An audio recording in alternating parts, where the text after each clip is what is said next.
Muy buenas tardes a todas y a todos. Les damos la bienvenida a este tercer encuentro del ciclo de entrevistas Quo Vadis, Derecho Judicial, coordinado por el doctor Eduardo Schutgar, vicepresidente primero del Superior Tribunal de Santiago del Estero y vicepresidente primero de Reflejar.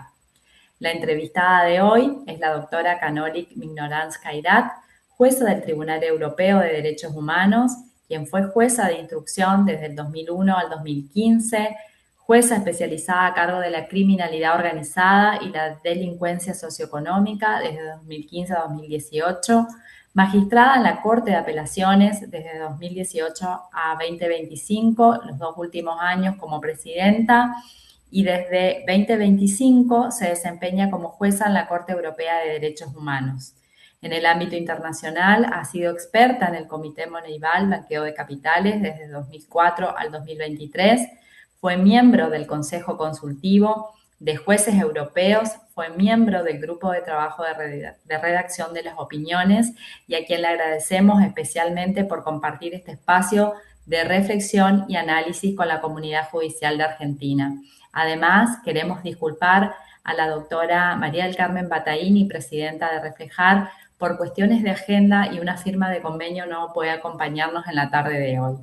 En esta oportunidad, el eje de la entrevista será la libertad de expresión, caso Danilet versus Rumania, una temática de particular relevancia para el análisis del rol de la justicia y los estándares internacionales de derechos humanos, los desafíos actuales vinculados con la libertad de expresión en contextos institucionales. Ahora le voy a dar la palabra a quien coordina este ciclo, al doctor Judgar. Muy bien, muchas gracias. Buenas tardes a todos los presentes en la plataforma. Para Reflejar es un verdadero honor tener como invitada a una magistrada de una Corte Internacional de Derechos Humanos, una es la doctora Kanolik Mignoranz Kairat, quien integra el Tribunal Europeo de Derechos Humanos en sede en Estrasburgo, perteneciente al dentro del ámbito del Consejo de Europa, que viene a ser de igual, digamos, similar característica al que tenemos aquí en América como la Corte Interamericana. Y en ese tema tan interesante, sobre todo para quienes cumplen funciones judiciales. Sabemos bien que los jueces, como personas públicamente expuestas en un Estado democrático, tenemos no una intimidad o una libertad también de expresión como cualquier ciudadano común, sino más bien restringida, justamente por lo que es cuidar la investidura de que estamos investidos. Y en ese marco, muchas veces también se dan tensiones en donde lo que resolvemos, porque aunque no nos guste decirlo, muchas veces implican cuestiones políticas. Muchas veces la política judicializa las cuestiones políticas y nos pone en manos de los jueces tener que resolverlo, como que otras veces son decisiones políticas las que pueden afectar derechos fundamentales y derechos humanos. Y hoy también existe un derecho de transparencia de la sociedad, en donde también quiere conocer por qué los jueces resolvemos como resolvemos.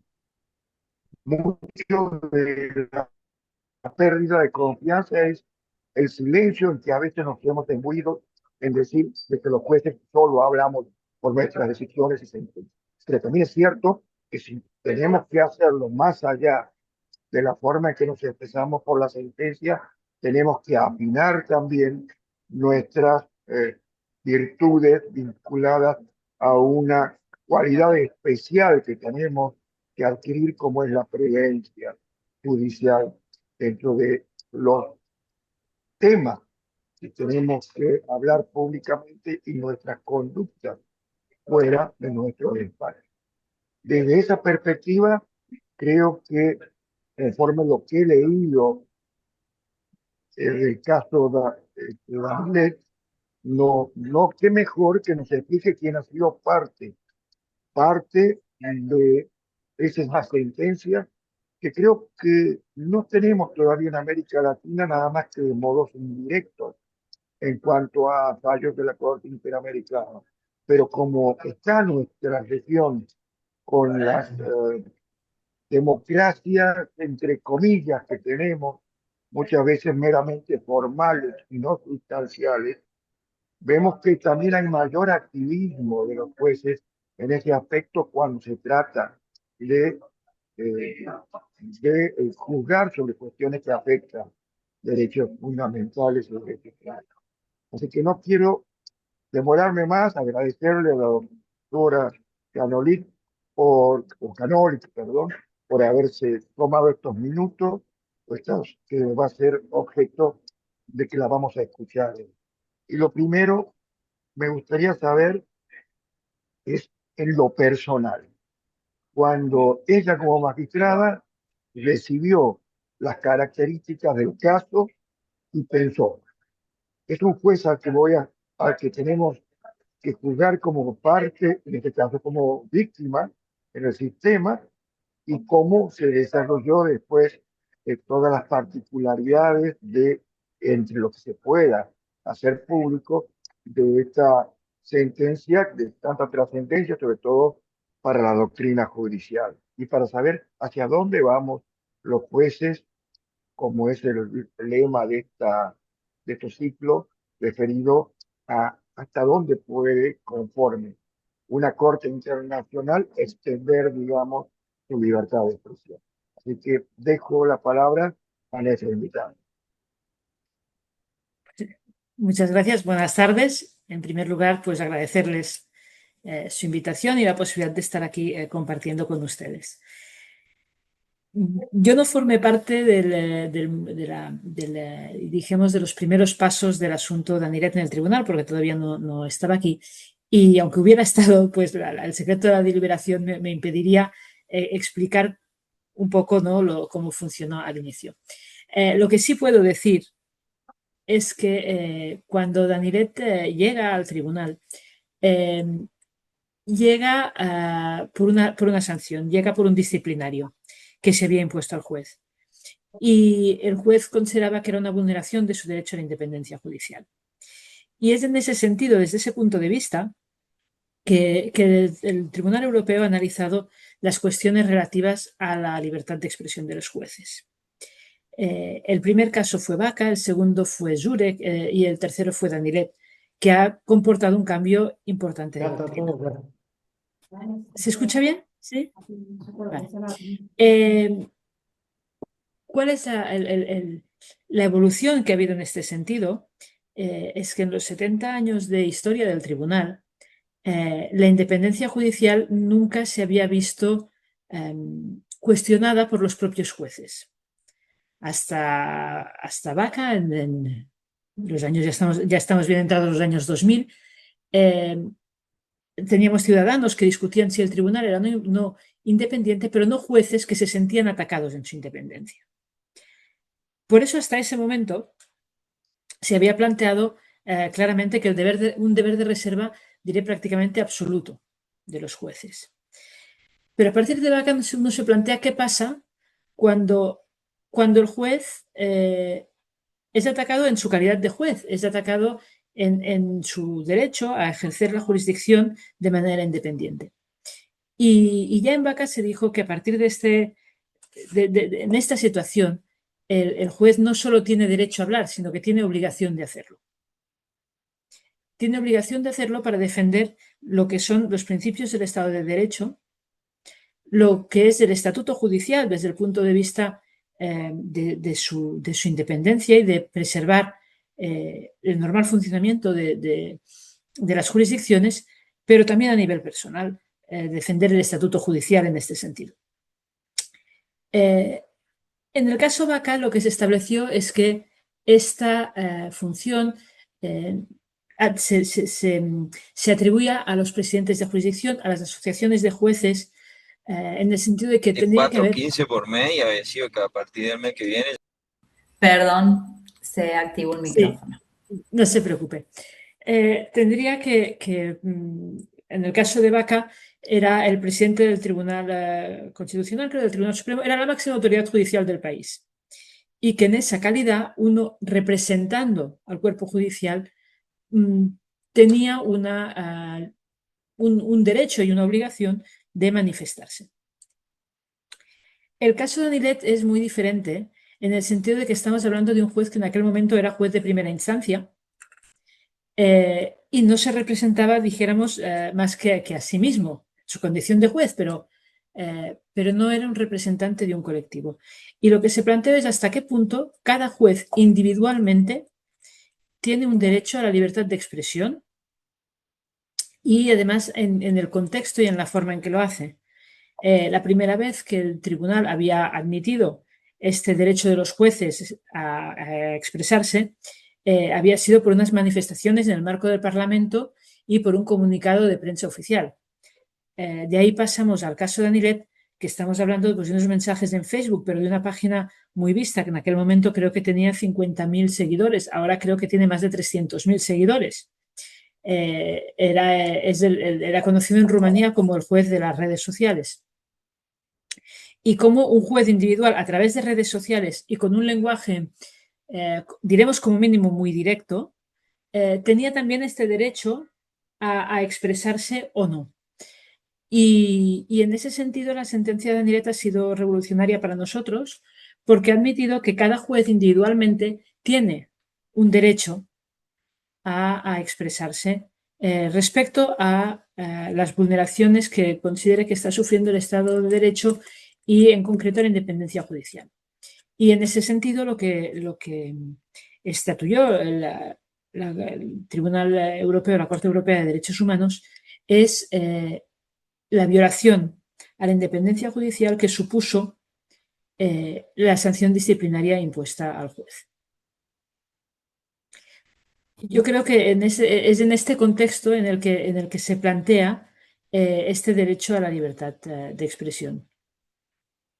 También hay que decir que, como ha dicho el doctor en su introducción, hasta ahora los jueces hablábamos a través de nuestras resoluciones y además es cierto que en la mayoría de los casos los jueces no somos grandes comunicadores porque estamos justamente entrenados y preparados para todo lo contrario, que es la retención. Pero la opinión pública, yo diría en la mayoría de nuestros países, no es muy favorable a la judicatura y la explicación que se da de las resoluciones judiciales a la prensa no es, no es la más adecuada ni la más apropiada en pro de la realidad de nuestros sistemas judiciales. Y en ese sentido, creo, y esto ya es una opinión personal, aunque sé que compartida por muchos miembros del tribunal, que quizás es el momento de que los jueces tomemos las cosas en mano, no quiero decir individualmente, sino la institución judicial en sí, puesto que, como se dice, si uno no habla por sí mismo, otro lo hará por él. Y normalmente quien va a hablar en nombre de la institución judicial no necesariamente lo va a hacer en los términos más adecuados.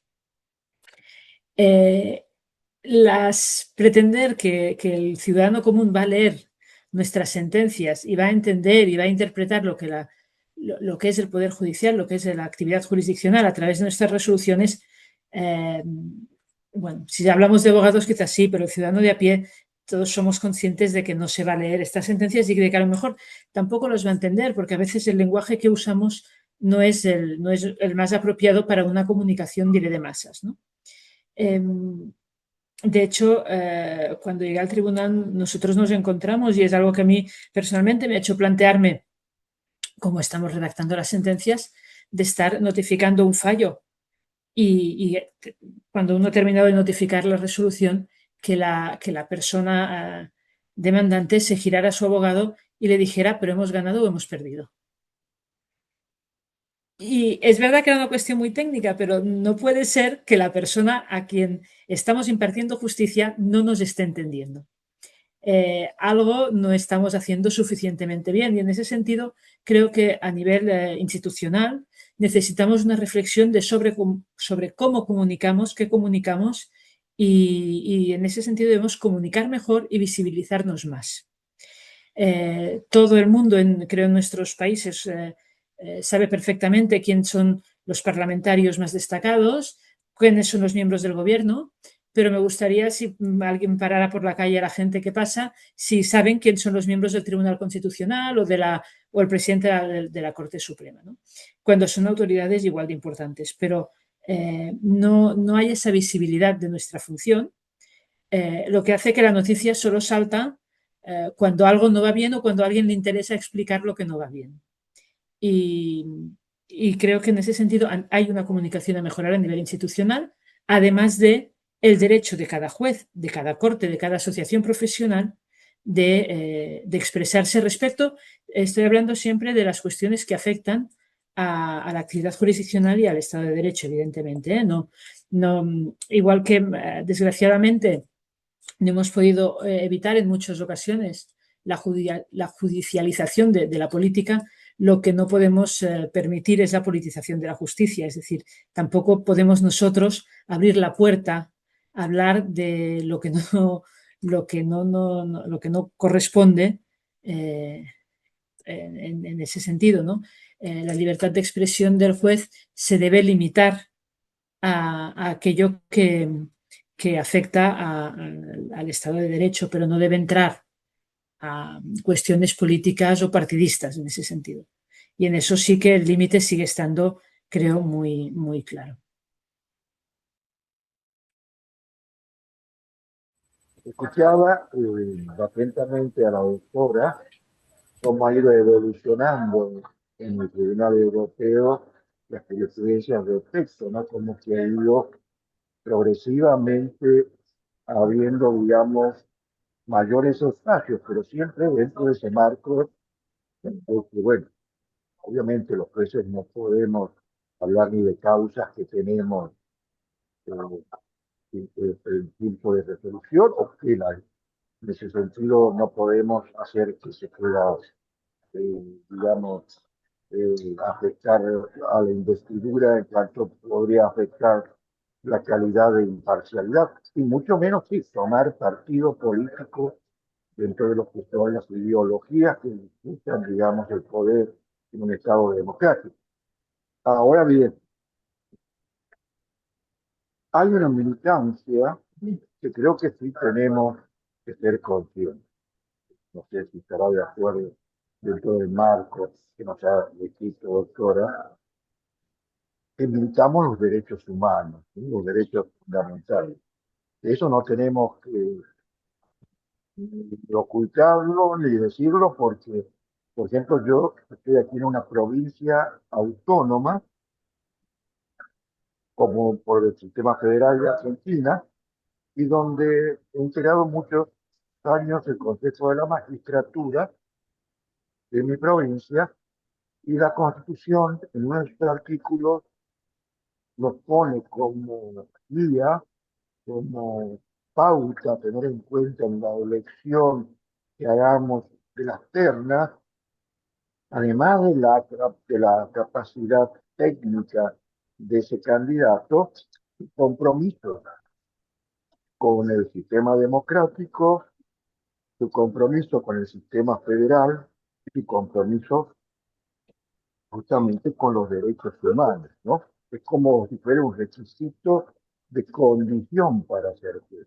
Entonces, creo que ahí es donde el juez debe, con esa prudencia que hablaba anteriormente, medir, ¿no es cierto?, hasta dónde se puede también dejar, porque muchas veces cuando son las cuestiones políticas en el medio o no gusta alguna de las partes, empiezan a atacar, o cuando hay cuestiones que no son políticas, pero que pueden servir para réditos políticos respecto a los grupos vulnerables, después muchas veces por errores de la política terminan cargando las culpas a los poderes judiciales. Y eso creo que sí, me parecería que sería el mensaje que nos está dejando el doctor, ¿no? En ese sentido. Ahora, bien, eh, creo que en el caso también se hablaba sobre una cuestión que se debate también de Eduardo el tocayo de la Pampa, Eduardo Fernández, como miembro de la Comisión de Ética de la Cumbre Iberoamericana. Siempre se ha debatido si los jueces pueden o no pueden usar redes sociales, ¿no? En ese sentido. Obviamente que seguramente también somos ciudadanos con una restricción en cuanto al derecho a nuestro honor, al derecho a expresarnos también para cuidar esa investidura, pero seguramente también tenemos que ir adaptándonos a los tiempos, ¿no? Porque me parece que un juez, yo le llamo juez de Narnia, aquel juez que muchas veces no mira la predictibilidad de la realidad donde se va a aplicar esa sentencia, como si estuviera viviendo en Narnia, conforme el cuento de Parker, ¿no? De esos niños que pasan de su realidad a una realidad ideal y muchas veces nos equivocamos y en vez de buscar lo que busca con el derecho a pacificación, causamos mayor incendio. Y eso también creo que hoy no estar palpando lo que siente la gente.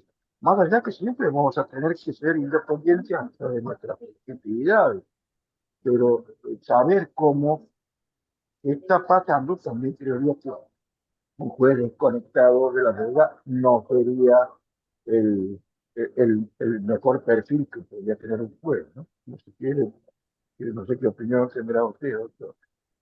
Sí, en lo que se refiere a las redes sociales, aunque la Corte todavía no ha tenido ocasión de manifestarse al respecto, sí que el Consejo Consultivo ha emitido una guía al uso, porque, es decir, hoy en día es impensable que alguien no tenga ninguna red social. Y además, es decir, los que ya tenemos una edad, pues hemos llegado tarde a esto y hemos llegado ya cuando ya éramos jueces, pero la gente joven que ahora está entrando en la judicatura han nacido con las redes sociales y llegan a la judicatura con una vida previa virtual, dijéramos, ¿no? Una vida en redes, con llevan una mochila ya bastante cargada de cosas, de datos, de fotos que están ahí y que no se pueden borrar. Y tampoco tiene por qué en muchos casos, ¿no? Pero son situaciones que sí se han dado a nivel de ética en muchos países y más sobre todo cuestiones que son previas de la actividad de juez o que son de la época de la escuela judicial, de fotos, opiniones y demás que pueden resultar, digamos, problemáticas. El uso de las redes por parte del juez no se puede prohibir, pero sí es cierto que una vez uno accede a la judicatura, tiene que tener mucha conciencia de la función cuando comunica. Ya para empezar, no todas las redes sociales son iguales, en el sentido de que no todas se dirigen al mismo público ni tienen el mismo nivel de contenido. Es decir, una cosa es comunicar a través de una red profesional, no voy a decir nombres, pero todos tenemos seguramente alguna en mente. Y otra cosa es ya pues estas redes sociales que van más dirigidas, diría, al discurso alarmista o a la polémica, ¿no? A la discusión, estos foros que a veces uno no sabe si son foros de discusión o son batallas de peleas de gallos, por el nivel al que baja la discusión. Otra cosa es el lenguaje. Es decir, un juez debe usar un lenguaje adecuado a su función. Y esa fue en Daniret una de las cuestiones claves, uno de los votos disidentes que se plantearon, era no solo el mensaje, sino el lenguaje usado. Si el lenguaje era apropiado para un juez, en el sentido de que era un lenguaje, digamos, a veces demasiado llano, demasiado directo y que podía llevar a equívocos. Y el tema de la ambigüedad es también un tema importante en la comunicación y más en la comunicación judicial.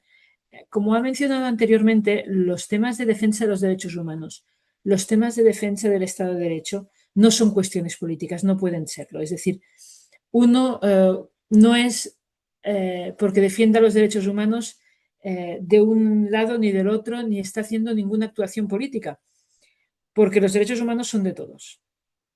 Y por tanto, no se puede imputar a un juez una vulneración de sus funciones o de su neutralidad por defender algo que es lo que ha jurado constitucionalmente defender. Y ahora bien, cuando el juez va a defender los derechos humanos, por poner un ejemplo, debe hacerlo con un lenguaje apropiado a la función, apropiado en un nivel cultural y en un nivel, diré, de respeto a los demás. Y cuando digo cultural no me refiero a que uno tenga que ser poco claro, pero sí, por ejemplo, estoy hablando en casos concretos que se han encontrado, no un texto lleno de faltas de ortografía y con lenguaje soez, porque son cosas que atentan a la función judicial. Y aunque uno haga un mensaje a nivel personal, no deja de ser juez. Y más cuando uno ejerce una función judicial de un cierto nivel, donde es fácilmente identificable por cualquier persona como representante del Poder Judicial, como autoridad pública, tiene una cierta responsabilidad en el uso del lenguaje. Dicho esto, hoy en día el que un juez tenga una red social y pueda poner un mensaje no es indicativo de ninguna vulneración del deber de reserva en sí, siempre y cuando, como digo, el lenguaje sea correcto, el tema también, y no entre innecesariamente al trapo en según qué tipo de discusión. Y discúlpeme el lenguaje, claro, pero bueno, porque se han encontrado situaciones en foros donde aquello ya a un nivel de discusión que no sabía si uno iban a terminar aquello de espérame afuera y llegamos a las manos. Estos serían conductas, dijéramos, inapropiadas a la función. En lo que se refería antes, disculpe que voy yendo un poco de un lado para otro, cuando me decía, bueno, los jueces tienen que tener un compromiso con la democracia y con los principios constitucionales, evidentemente que sí, evidentemente que sí. Y de hecho, en Europa, y sobre lo que sí se ha manifestado la Corte, aunque no esté en relación directa con el tema de libertad de expresión, es, por ejemplo, en los procesos de vetting que se han dado en algunos países donde había una corrupción generalizada, donde ha habido un cambio de régimen, dijéramos, de un régimen totalitario a una democracia, y en ese periodo ha habido un proceso de vetting en el que se ha apartado de la función a los jueces que ponían dudas en cuanto a sus principios democráticos, en cuanto a su corrupción y demás, y han sido apartados. El tribunal sí ha dicho ya que estos procesos son legítimos y no atentan a la independencia judicial, cuando lo que se está haciendo pues es apartar a los jueces que no cumplen con los principios democráticos y constitucionales. Creo que sí, otra cosa más que quería mencionar respecto a lo que ha dicho, la cuestión que se plantea, la problemática que se plantea con las personas que antes de ser jueces han mantenido en redes una actividad, dijéramos, claramente inapropiada o incluso opiniones, diría, poco acordes con su función, que a lo mejor han pasado muchos años, aquello que se dice que era un pecado de juventud o demás, pero que existe en la red y que cuando uno pone el nombre de esta persona o busca, pues puede encontrar aquella foto o puede encontrar aquel comentario. Y estas situaciones sí que son hoy en día mucho más problemáticas, porque nos las vamos a encontrar cada vez más a menudo, porque nos vamos a encontrar pues con jueces que a lo mejor tenían redes sociales a los 10 años o a los 12 años o a los 13 años y hacían pues muchas tonterías en aquel momento, y aquello queda allí.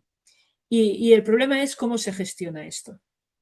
Y en ese sentido yo creo que cada cual sí tiene una obligación de hacer una cierta introspección, de hacer una cierta búsqueda en sus propias redes, pues para ver qué puede haber allí, si puede haber algo que pueda dañar no su persona, sino que pueda dañar su función, la autoridad y la imagen que se pueda tener del mismo, y en ese sentido pueda dar una respuesta o pueda de alguna manera, asumir lo que se va a encontrar en redes en relación a la persona.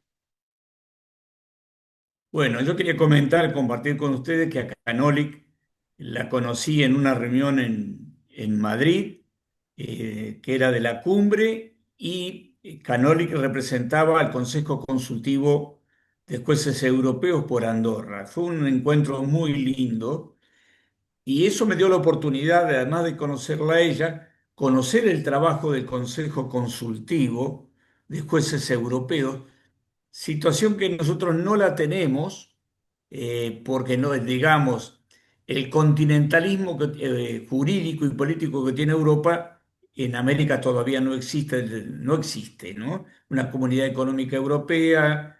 Y me gustaría, Canolic, que nos cuentes un poco cómo son esos dictámenes, porque yo estoy sorprendido cada vez que ingreso porque los jueces argentinos todavía no tenemos esas herramientas, como por ejemplo hablar del asociacionismo judicial, del uso de Internet, de reglas deontológicas.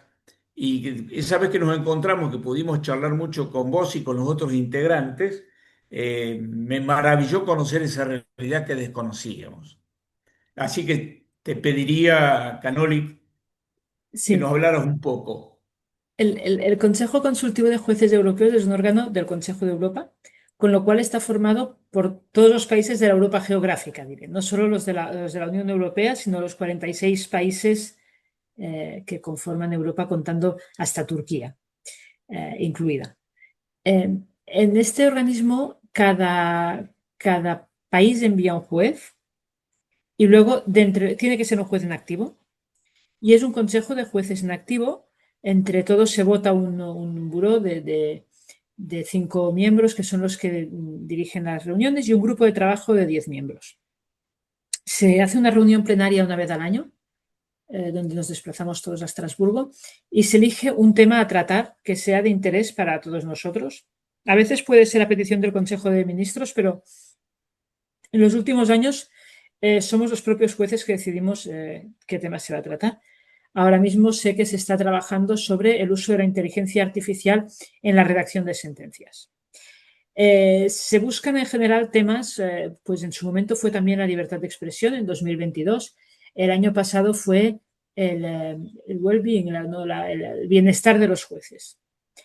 Cuestiones que preocupan a los jueces y que son de actualidad. Por ejemplo, pues de la inteligencia artificial no se trata de cómo se regula la inteligencia artificial, sino que nosotros en nuestro día a día, tampoco vamos a negar lo evidente, mucho o poco, bien o mal, la estamos usando. Entonces se trata de decidir qué es usarla bien, qué es usarla mal, qué no, buenas prácticas y demás. Entonces, una vez se elige el tema, se conforma un grupo de 10 jueces que se votan de entre los presentes y se busca un asesor que sea un experto en la materia.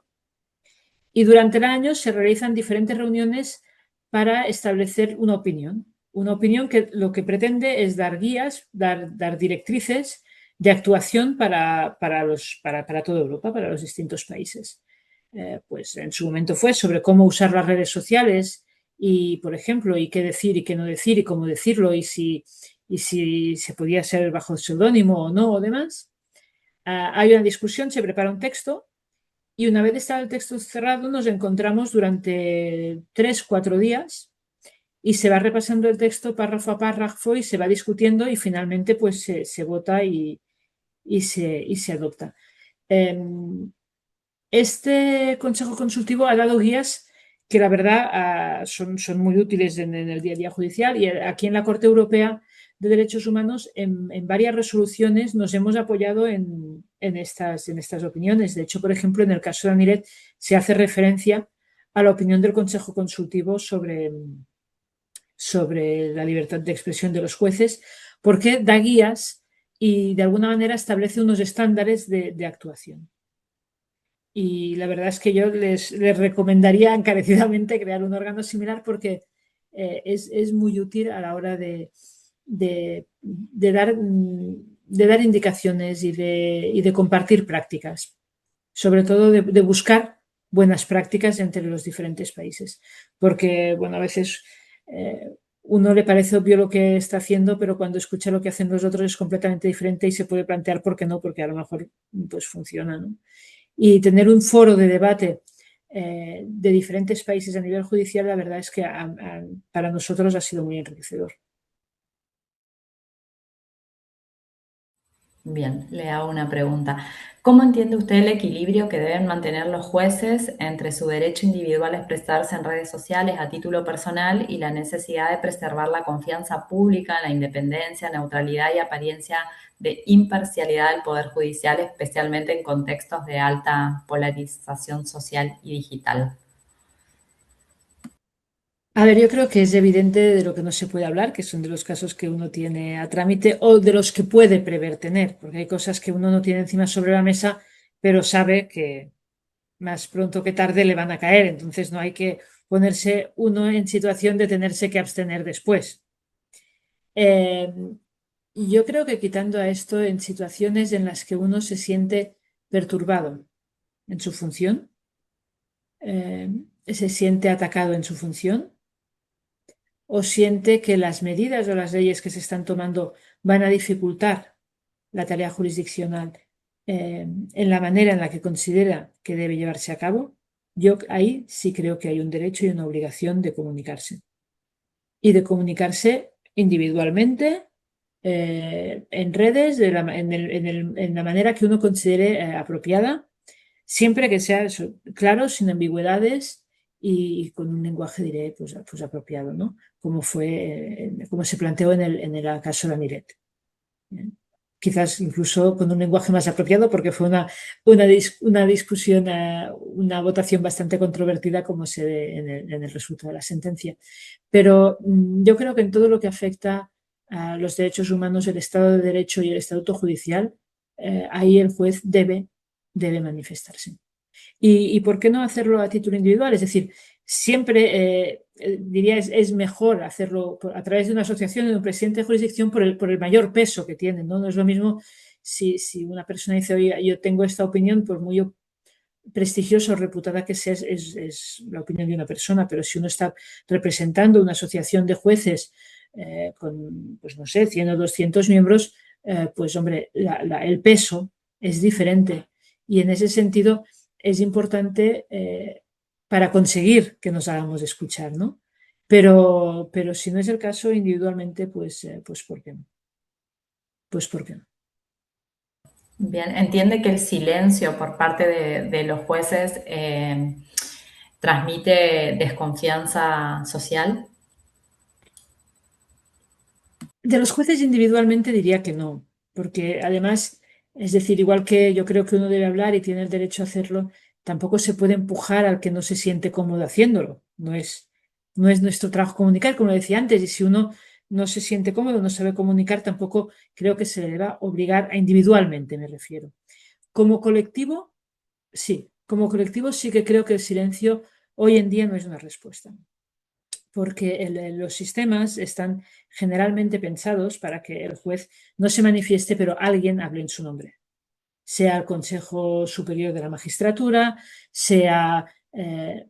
pero cuando esto no está pasando, o cuando las propias instituciones están atacando al Poder Judicial en vez de defenderlo, lo que uno no puede hacer tampoco es, creo, y esto es una consideración personal, es no dar ninguna respuesta. Porque es, como le decía antes, cuando uno no habla por él mismo, los otros van a hablar por él. Si no lo van a hacer de la manera apropiada, yo creo que es importante dar una respuesta. Es muy complicado decidir cómo se da esta respuesta y cómo se gestiona un momento de crisis. Y cuando me refiero de crisis, me refiero también de crisis informativa. Cuando hay una campaña de desprestigio, decidir cómo se le da respuesta para que no sea contraproducente es lo complicado. Yo creo que ya no se trata de decir si hablamos o no hablamos, yo creo que hablamos, debemos hablar. El tema es cómo. Y ahí es la dificultad. Y en ese sentido es donde decía que creo que debemos mejorar mucho nuestra comunicación y sobre todo estar más preparados para lo que son las crisis de comunicación y para dar una respuesta apropiada a este tipo de ataques, porque la verdad es que no conozco exactamente su realidad, pero les puedo decir que por la mía, por la que yo veo en los países de mi alrededor, en los contextos que conozco más, no estamos sabiéndolo hacer suficientemente bien. En Y ese sentido, agrego a lo que está diciendo, creo que usted dice a cómo hablamos y demás, y el efecto que causa la inmediatez con la que hoy se comunica en las redes sociales. sí, es decir, dar una respuesta una semana después no sirve. Tampoco dar una respuesta en caliente porque, bueno, además depende de lo caliente que sea, pues puede derrapar bastante, ¿no? No se trata de eso tampoco, pero por eso digo que hay que tener previsto cómo gestionaremos la crisis cuando la crisis llegue. Porque si cuando llega la crisis nos tenemos que sentar a pensar qué hacemos y cómo lo hacemos, cuando vamos a responder ya no es noticia. Y ya no sirve. Aquí una Ahora, yo no mano soy... levantada. No, se activó el micrófono. Ah, entonces, yo tampoco soy experta en comunicación en ese sentido, pero sí que creo que debemos dotarnos institucionalmente de expertos en comunicación y sobre todo tener estrategias de comunicación y de respuesta a estas crisis o a estos ataques que se pueden producir. Estar preparados para ello, porque no, desgraciadamente, pues hemos visto que en muchos casos, en demasiados casos, el sistema institucionalmente previsto no ha funcionado correctamente. Bien. A ver, ¿Cree que Héctor los poderes Salomón, judiciales tienen una- que contar con lineamientos éticos específicos sobre el uso de redes sociales, por ejemplo, para jueces, funcionarios, o considera que los principios tradicionales de la conducta judicial son suficientes? Yo creo que cualquier guía es buena. Y además creo que es bueno tener guías éticas sobre lo que no se debe hacer, pero también es bueno tener guías de cómo hacer lo que uno quiere hacer. En ese sentido, creo que corresponde a las instituciones, y cuando digo las instituciones, cada país sabrá las suyas, si los presidentes de jurisdicción, si los consejos superiores, si las asociaciones de jueces o como en el caso nuestro consejo consultivo, pueda dar unas guías para los jueces, pues porque los jueces estamos perdidos, no es nuestro trabajo, no es algo para lo que estemos preparados ni que hayamos estudiado, ni entonces es importante tener guías porque un juez con la mejor voluntad del mundo pues puede causar estragos intentando hacerlo bien. Entonces es importante que se den herramientas para hacerlo bien. Y es importante que a nivel de formación y de escuela judicial, aparte de formarnos en derecho, estemos formados en ética y en comunicación, en las dos cosas. Y que se nos den guías, pues por ejemplo, como decía hoy en día con las redes sociales, para la gente que no hemos estado en su momento y que tenemos que aprender a usarlas, y para la gente que a lo mejor las ha estado usando desde siempre, pero de una manera diferente, y tiene que aprender a usarlas desde una posición adecuada para la función. Y no es evidente que uno vaya a saber hacer esto porque ha pasado un concurso de juez y ha sido nombrado. Yo creo que hace falta guías y hace falta formación. Héctor Salomón, que está con la mano levantada hace rato. ¿Qué tal? Buenas tardes. Muchas gracias, doctora, por Buenas su tardes. por su tiempo, por su exposición brillante. Creo que nos sirve mucho, especialmente porque no hay mucha experiencia en la Argentina, que además de haber producido en este tiempo un gran retroceso en un montón de derechos, también tenemos una falta de regulación en medios de comunicación. Eh, Hoy, en nuestro ámbito, o concretamente, tenemos algunos colegas abogados que se arman como de medios sin ninguna barrera legal y atacan a algunos magistrados por resoluciones que no les gustan o que quieren que en la próxima instancia, como llegue ablandada la cuestión a su favor, cosa que para nada es bueno para el sistema judicial y para la independencia, ni mucho menos para los magistrados que sufrimos ese tipo de ataques, y coincido absolutamente que la asociación de magistrados, como nosotros tenemos acá, de provincial y a nivel nacional, tendrían que dar una respuesta y un apoyo institucional para que no sea solamente ese magistrado el que quede en esta situación, sino que se sienta abrazado por la institución que dé una respuesta adecuada. Más allá que, como insisto, esto es muy difícil de rastrear porque no es un medio legal, armado, como corresponde, donde uno pueda institucionalizar incluso los reclamos o judicializar esta cuestión porque no están así y es mucho más difícil, hay que como campear, ir a preguntarle a Meta u otros organismos quién es el dueño de esa página, cómo la ha subido, o rastrear quién es el que paga una licencia para ponerla, y toda esta circunstancia que complica una situación y nos deja en una situación bastante mal expuesta. Yo, por lo pronto, ante esta circunstancia, lo primero que hago es una excusación si veo gente concreta, como en el caso que me ha tocado pasar. Gracias. Gracias. Mira, ahí le voy a responder por haberme encontrado personalmente en esa misma situación hace unos años, cuando me dedicaba a la criminalidad organizada y demás. Y en aquel momento, pues no hubo ninguna respuesta de nadie. Y además yo creo que el juez no debe entrar al trapo, porque cuando me refiero a entrar al trapo, me refiero a pues o demandar o defenderse por él mismo. Porque en el momento en que uno se defiende por sí mismo, se pone en una situación de recusación. Y esto es muchas veces lo que están buscando. Es decir, cuando lo insultan a uno, a veces lo que están buscando es que usted vaya y los demande, y entonces pues tenemos pleito pendiente y se tiene usted que recusar y apartamos al juez que no nos interesa. Y eso hay que evitarlo. Y para evitar eso es para lo que tiene que haber un sistema otro, yo creo que institucional, llámele Consejo Superior, presidente de tribunal, etcétera, quien dé esa respuesta en nombre de uno. Cuando eso no pasa, y le comprendo perfectamente, y además le comprendo la frustración y el precio personal que uno paga, que es muy alto,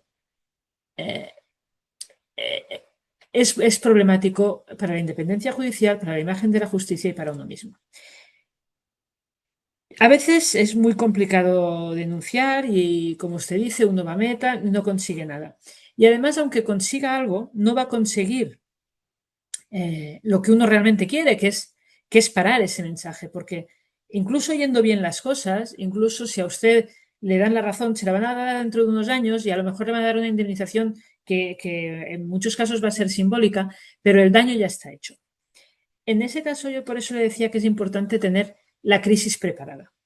Es decir, en el momento en que sale una noticia diciendo que cualquier barbaridad del juez y de la resolución judicial, tiene que haber alguien que por una vía oficial y en un medio serio dé una explicación otra.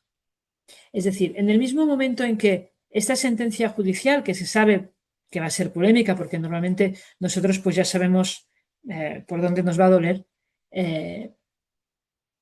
que en el mismo día, en el mismo momento, pueda dar una explicación, y una explicación clara, no una publicación de la sentencia, sino una explicación clara de qué es exactamente lo que dice la sentencia, y del juez y de lo que sea necesario.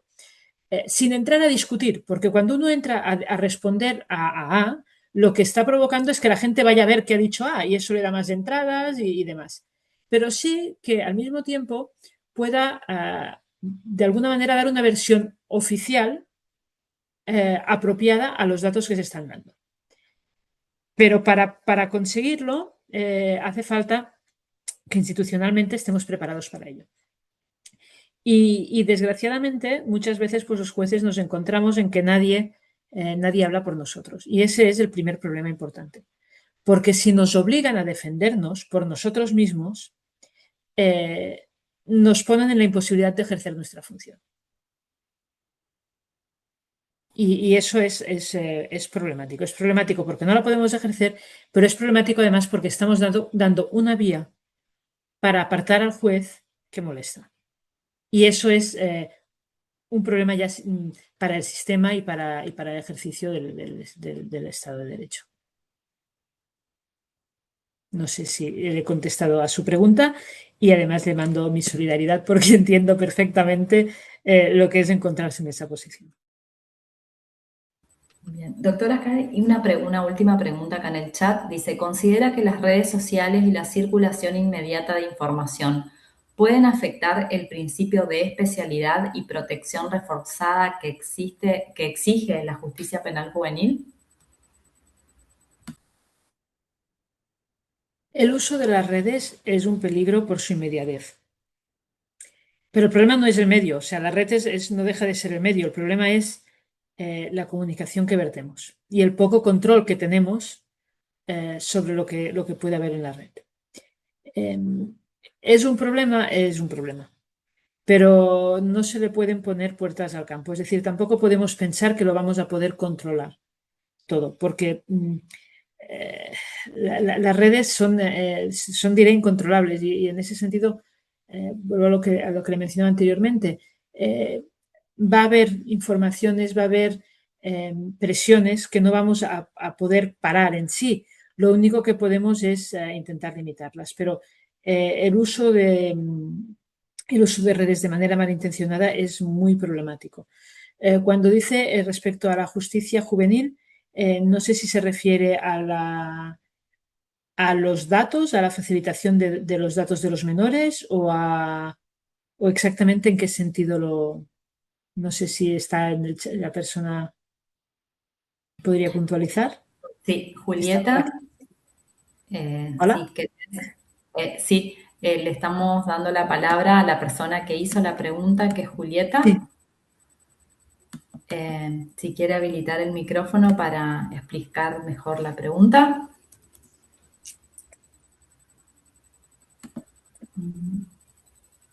Ahí te estamos mandando para reactivar el audio. Hola. Hola. Ahora sí, Sí, adelante. ahora sí. ¿Cómo le va? Buenas tardes a todos y a Buenas todas, tardes. muchas gracias.